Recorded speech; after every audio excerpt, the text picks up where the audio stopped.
you're in the vise again.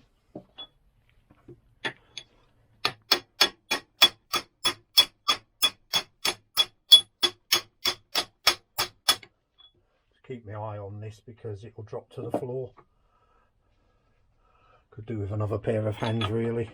There it goes, that's what I didn't want to happen, flying out.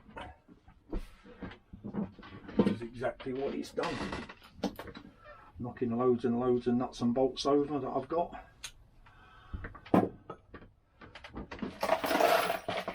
I'll pick them up after. Right, I'm going to move you back again, take it out of the vise. Right, all we need to do now is just tap our push drive through. Okay, pull it, slide it out the way. This is what I was on about. If you hear that making like a rattle noise, you know that that's knackered. We need our nut on there. Clutch nut.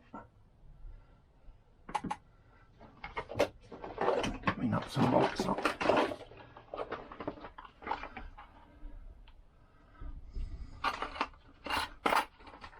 Clutch nut.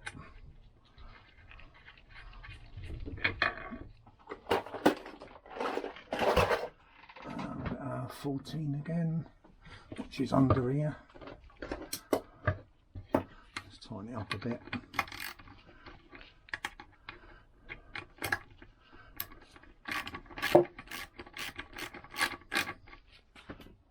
And then all we need to do is give that a tap as well. So use the socket to tap it through.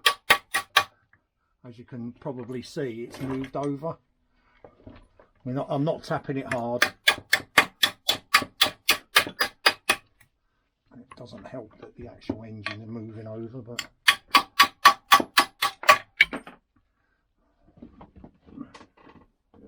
it's like a drop in pieces, but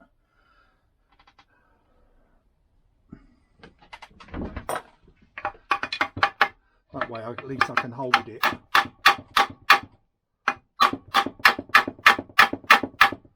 You know when it changes note, it's hard to say, but once it changes note, you know that it's starting to move on the bearing. I mean, I probably could get a lot stronger purchase of that. It's moved about 4 mil. And it probably sounds a lot louder than it actually is.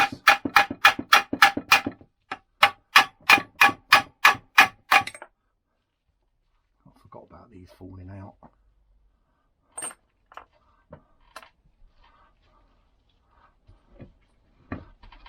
See, the crankshaft's already moved out quite a bit.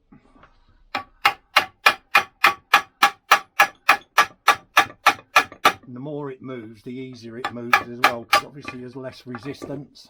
And we can just undo that. We've not cocked up any threads. The bearing's given up its oil spring, and I'm looking for where it says Piaggio on it.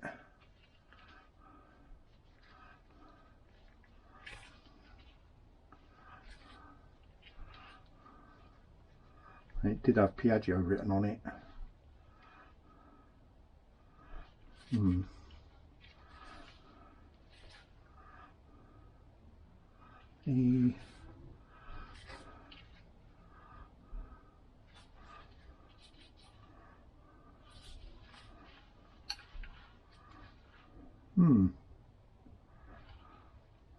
think it was on the webs. There it is. I knew I wasn't going mad. It says Piaggio there. Can you see that? P. As I say, I've never had a crankshaft before that's been an original one like that. They've all been pattern ones. So that's as far as I'm going to strip this engine down. I'm going to have to take out this bearing.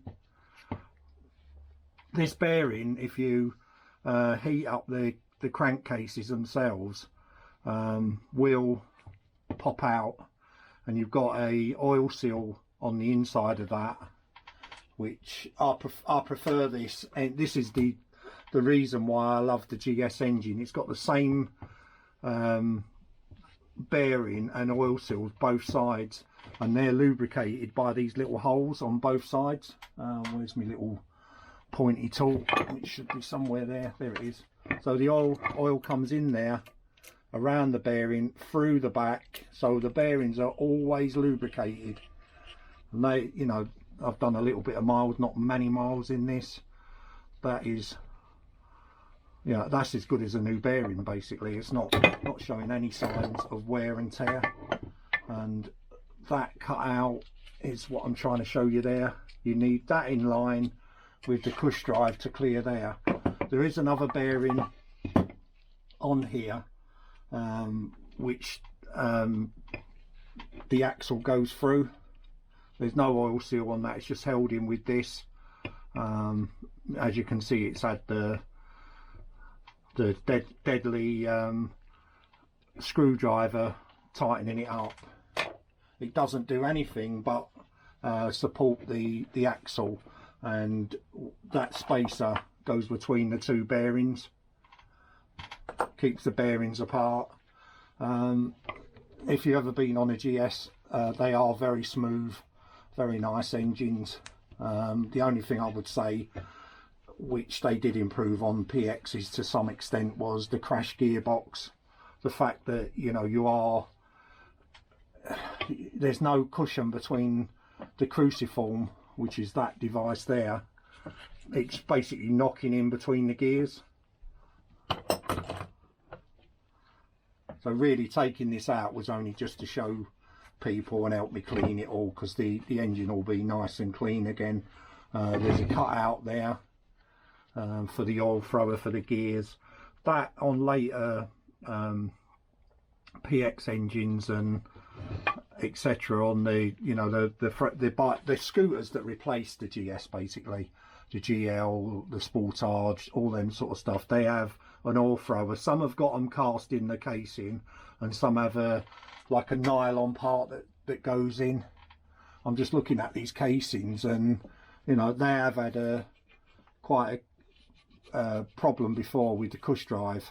So, and like I say, when I took the engine apart, the cush drive itself, it was like a baby's rattle,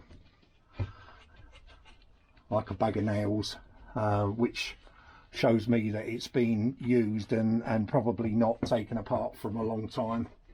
You've got to remember that the spares dried up with these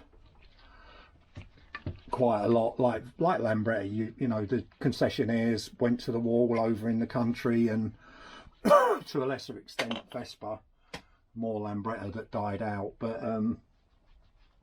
you know, getting original parts, if you knew people, then you could do that.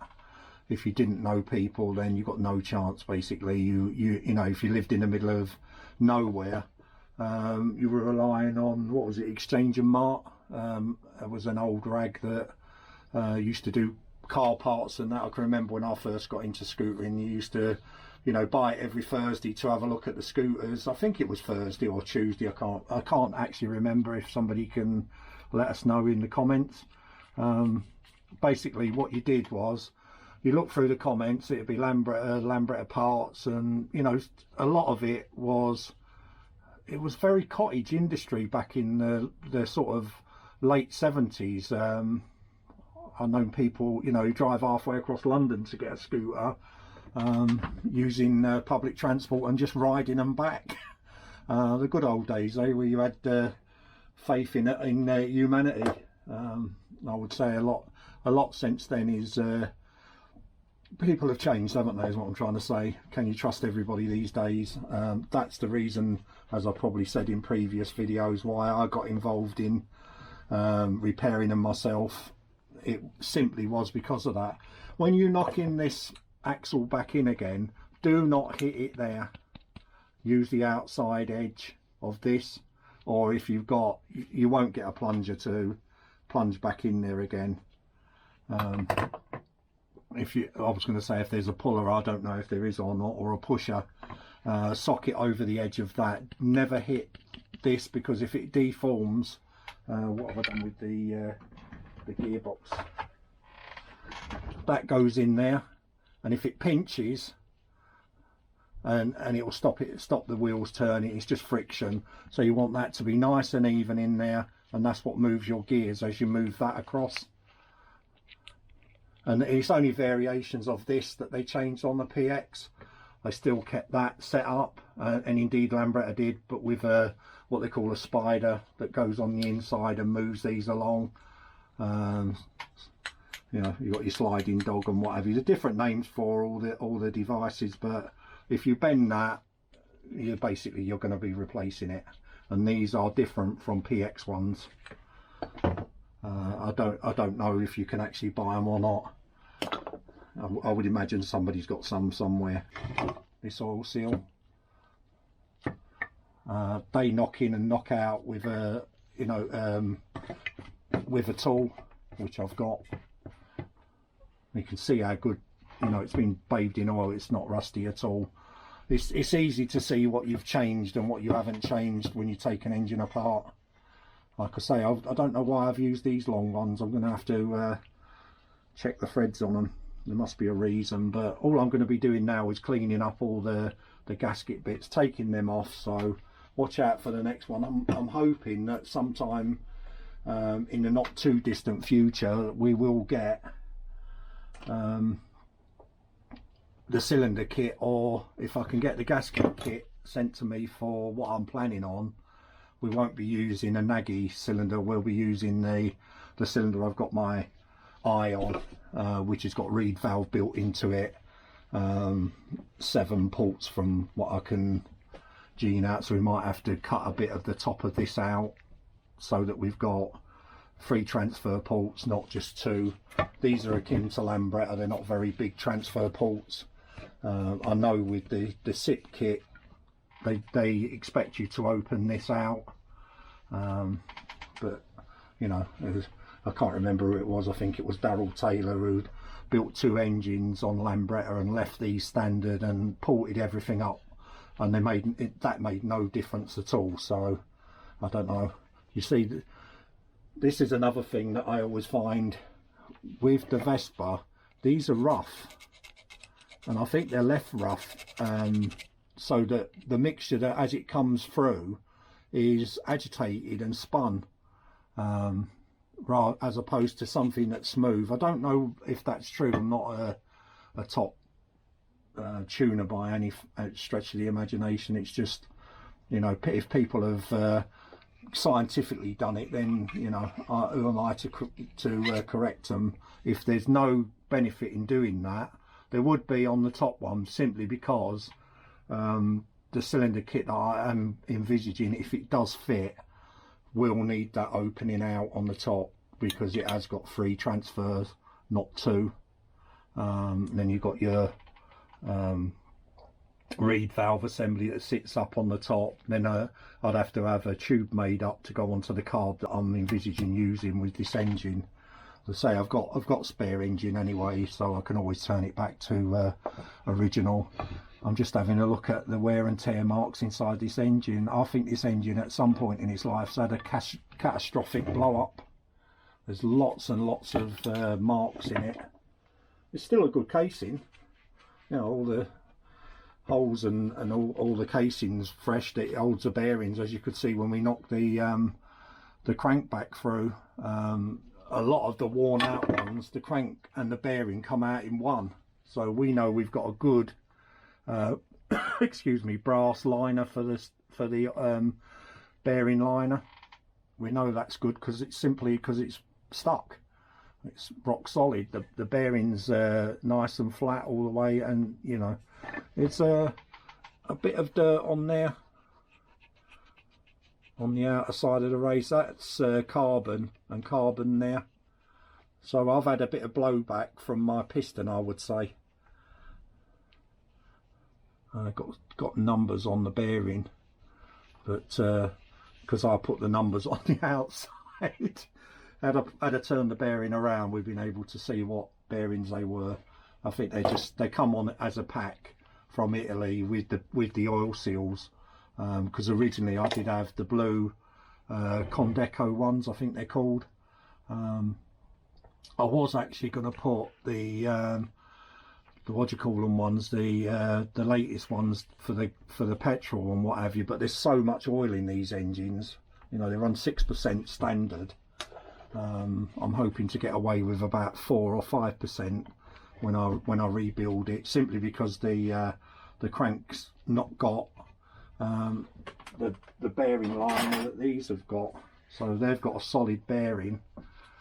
That's all one piece. Some of them have got a thicker sort of head. This is bigger, and you've got a bigger brass liner on it. I mean, you probably can't even see that. It's got a liner.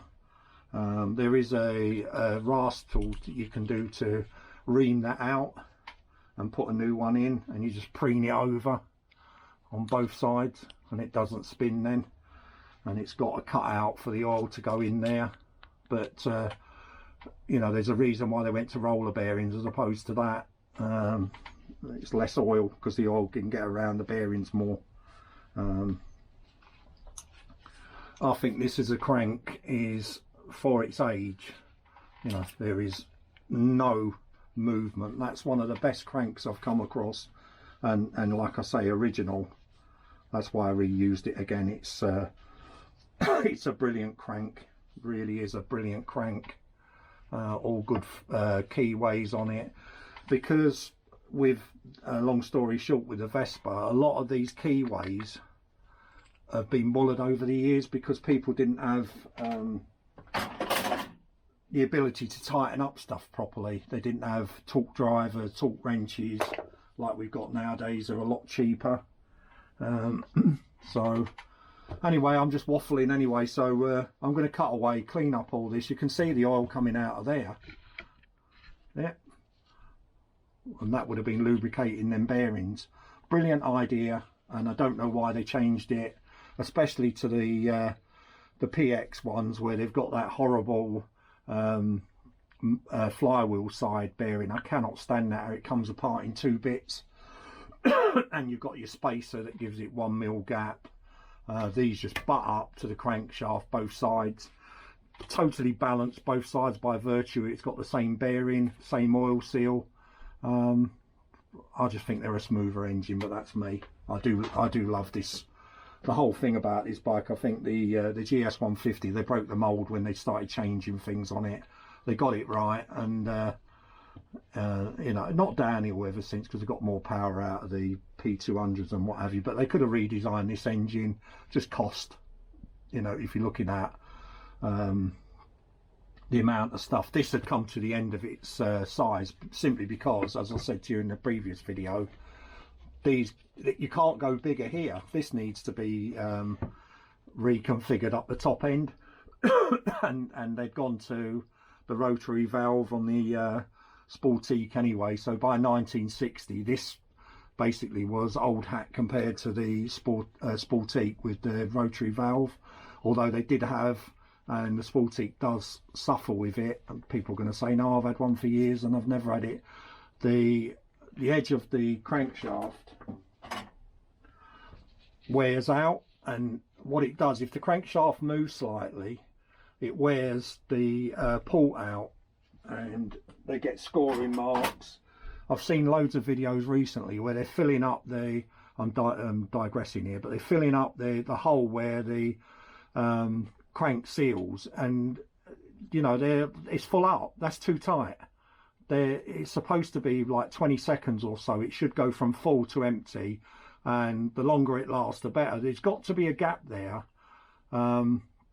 It can't seal, is what I'm trying to say, because then you've got metal rubbing on metal. And I've seen a lot of especially Far Eastern ones where they turn the crank round, fill it up, and you know, it's like watching the camera, and it's still full up. That's no good. That's not going to work. You're going to ask, you're going to get problems doing that, is what I'm trying to say. So anyway, like I say, I'm waffling again. I'll catch you on the next one, which hopefully, worst case scenario, if the cylinder doesn't fit, I'm going to order a gasket set for the kit that I'm thinking of putting on. If it doesn't fit, it's still a 150, by the way, the kit I'm looking to put on. So if that fits, then I will be ordering that. It's about 3 times the price of the Nagy kit from SIP, or the SIP kit as it's called now. So, you know, it's not like I'm trying to cut corners. I'm going to need a longer stroke crank. I don't know yet. Like I say, until I check it, and I'll keep you informed as I'm checking it. Like I say, I'll clean all this up, and the next time you'll see it will be lovely and clean. Adios for now. Thanks for watching. Stay safe.